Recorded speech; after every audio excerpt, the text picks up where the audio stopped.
खोल लो अपने पंखों को, क्योंकि दुनिया आपकी उड़ान देखना चाहती है। तो बहुत बहुत स्वागत है आपके अपने चाहते दोस्त राजेंद्र चौहान के साथ। और हर बार की तरह हम आज भी फिर से एक इमेजिनेशन स्टोरी लेकर आए हैं, जो कुछ हमें सिखा देगी, जो कुछ आपको भी सिखा देगी। तो चलिए हम अपनी कहानी को, अपने टॉपिक को स्टार्ट करते हैं।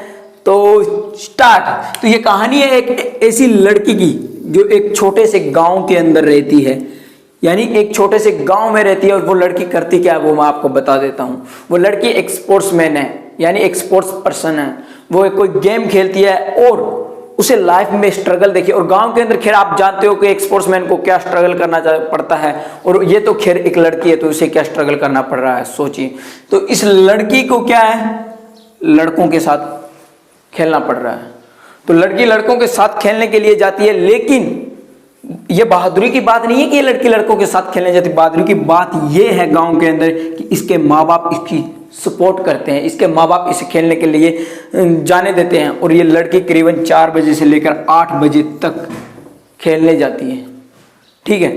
तो अब इस लड़की के जाने से तो गांव के अंदर आपको पता ही है कि इसके माँ बाप को कितना सुनना पड़ रहा होगा। कि सब लोग कहते हैं कि यार तुम्हारी लड़की रात के 8 बजे तक आती है, तुम्हारी लड़की लड़कों के बीच हजारों बातें बनती होगी। तो खैर कुछ देर के लिए आप इमेजिनेशन स्टोरी के अंदर तो इमेजिन कीजिए, अपनी आंखों के सामने वो तस्वीर बनाइए कि क्या हो रहा है। मजा आएगा कहानी के अंदर, पूरी गहराई में उतर जाइए उस कहानी के। अगर मजा ना आए तो मुझे कहना यार, वीडियो को डिसलाइक मार देना, समझ जाऊंगा आपको मजा नहीं आए। तो ये लड़की, इसके माँ बाप को बहुत कुछ सुनना पड़ रहा था, लेकिन फिर भी इसके माँ बाप क्या थे, इसे भेज रहे थे कि कोई बात नहीं, कि इनकी एक लड़की एक दिन इंडिया लेवल के ऊपर खेलेगी और इनका नाम रोशन करेगी। लेकिन हर बार की तरह इस बार भी कहानी में हम ट्विस्ट पैदा कर देते हैं।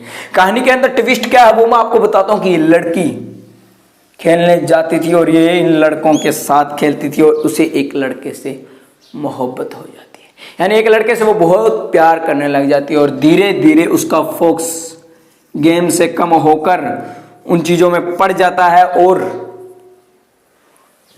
नुकसान इसका क्या होता है वो मैं चलिए आपको बता देता हूं।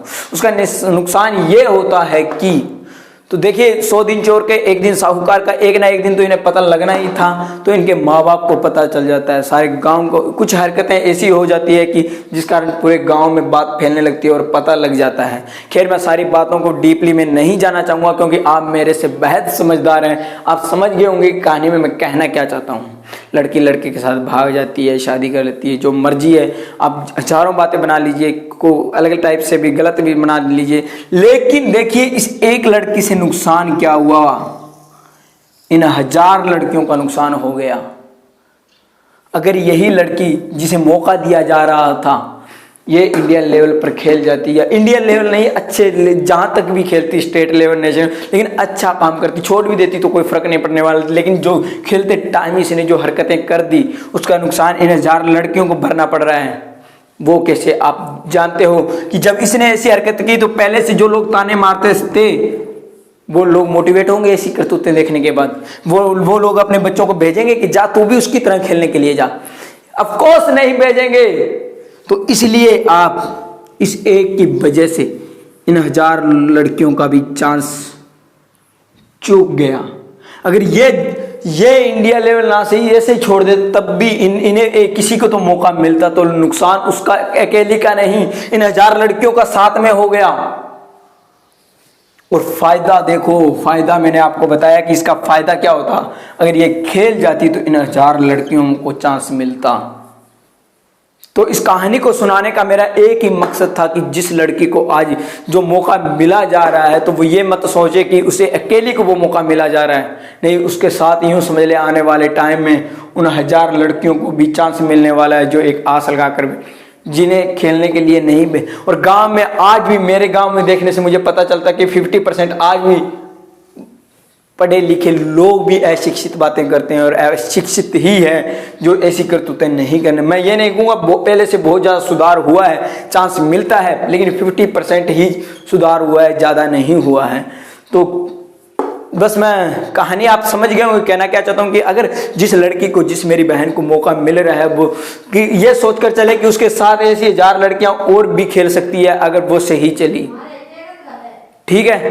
तो यकीनन आप समझ गए होंगे। और अगर आपको ये मेरी वीडियो पसंद आई है तो वीडियो को लाइक करना, और चैनल पर पहली बार हो तो चैनल को सब्सक्राइब करके अपने भाई का साथ देना। और एक बात और आपको पता है कि हम हर बार इमेजिन ही करते हैं, ये स्टोरी जो है वो रियल स्टोरी नहीं है, बल्कि ये इमेजिनेशन पर आधारित है। लेकिन कहीं ना कहीं इस स्टोरी का रियलिटी के साथ संबंध होता है, क्योंकि आप जानते हैं कि मेरी जितनी भी स्टोरी होती है वो रियलिटी के साथ संबंध जरूर होता है, लेकिन वो होती इमेजिनेशन स्टोरी है। तो उम्मीद करूंगा कि आपको ये इमेजिनेशन स्टोरी पसंद आई होगी, और इस स्टोरी को इतना फैला दीजिए, इतना शेयर मारिए कि जल्दी से जल्दी ये लोगों तक पहुंच जाए। और जो अगर जितनी जल्दी पहुंचेगा उतनी जल्दी, अगर हमारी इन कहानी को सुनने के बाद इन 1000 लड़कियों में से एक लड़की भी ये गलती करने से बच जाती है तो ये हम सोचेंगे हमारी मेहनत सक्सेस हो गई, क्योंकि ये एक लड़की ही नहीं, ये एक लड़की सही चलेगी तो ये हजारों को मौका मिलेगा। कैलकुलेशन आप मेरे से बेटर कर लेते हो। खैर, तो सब चीज़ें मैं नहीं बताना चाहूँगा, वीडियो काफ़ी लंबी हो जाएगी। और आपके पास अगर ऐसी ही बेहतरीन इमेजिनेशन स्टोरी है तो आपको मैं व्हाट्सअप नंबर दे रहा हूं, मेरा इस वीडियो के अंदर मेरी डिस्क्रिप्शन लिंक के दे रहा हूं, डिस्क्रिप्शन के अंदर भी दे रहा हूं। आप मुझे मेरे व्हाट्सअप नंबर पर अपनी बेहतरीन इमेजिनेशन स्टोरी लिखकर शेयर करना, ताकि मैं आपके उस स्टोरी को अपनी वीडियो में देकर हम किसी को कुछ सिखा देते हैं और किसी से कुछ सीख लेते हैं, क्योंकि अपने को भी कुछ नहीं आता, हम भी लोगों से सीखना चाहते हैं कि कुछ ना कुछ हम भी सीख जाएं कि जो हमारे काम आ जाए, हमारे ना से ही हमारे बच्चों के काम आ जाए। तो चलिए, हंसते रहिए, मुस्कुराते रहिए और अपने भाई का साथ देते रहिए। जय हिंद, लव यू ऑल।